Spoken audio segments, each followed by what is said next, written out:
একটা পাথুরে টিলা শালতোড়ার কাছে। শালতোড়া থেকে 3-4 কিলোমিটার দূরে। জায়গাটার নাম রঞ্জিতপুর। টিলাটা কয়েক বছর আগে পুরো ন্যাড়া ছিল। আকাশমণি, ইউক্যালিপটাস, করম গাছে প্ল্যান্টেশনে সবুজ হয়ে উঠেছে। দূরে আরও ছোট বড় বিভিন্ন টিলা। আমরা এখন আছি মোটামুটি সমুদ্রপৃষ্ঠ থেকে 170 মিটার উচ্চতায়।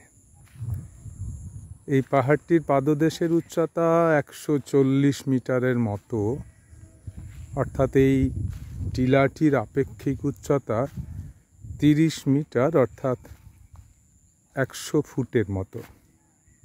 এদিকটা পূর্ব দিক। পূর্ব দিক থেকে আমি দক্ষিণ দিকে ক্রমাগত ঘুরছি।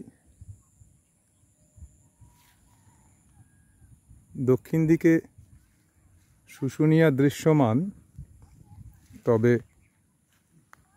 আকাশ কিছুটা ঘোলাটে থাকায় স্পষ্ট রূপে দেখা যাচ্ছে না। এরপর এটা ঘুরছি পশ্চিম দিকে। সূর্য এখন পশ্চিম দিগন্তে। দূরে হয়তো আবছা দেখা যাচ্ছে শালতোড়া যাওয়ার রাস্তা।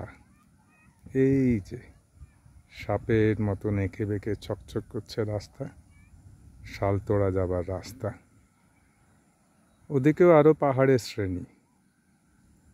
এটা পশ্চিম। এবার একটু উত্তর পশ্চিমে তাকানো যাক।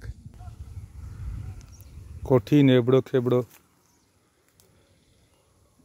পাথরে ভরে আছে এই টিলা। এবারে দূরের দিকে দৃষ্টি দিই। এই যে অনেকটা শৈলশ্রেণী। এটা উত্তর পশ্চিম দিক। সব থেকে দূরে পিছনে যে পাহাড়, বিহারীনাথ। উচ্চতা সমুদ্রপৃষ্ঠ থেকে 440 মিটার। তার সামনে আরও কয়েকটি ছোট বড় টিলা, যেগুলির উচ্চতা 350 মিটারের কাছাকাছি। সামনে আকাশমণির প্ল্যান্টেশন। এদিকেও টিলা পশ্চিম দিগন্তে, আকাশমণির ফাঁকে। আর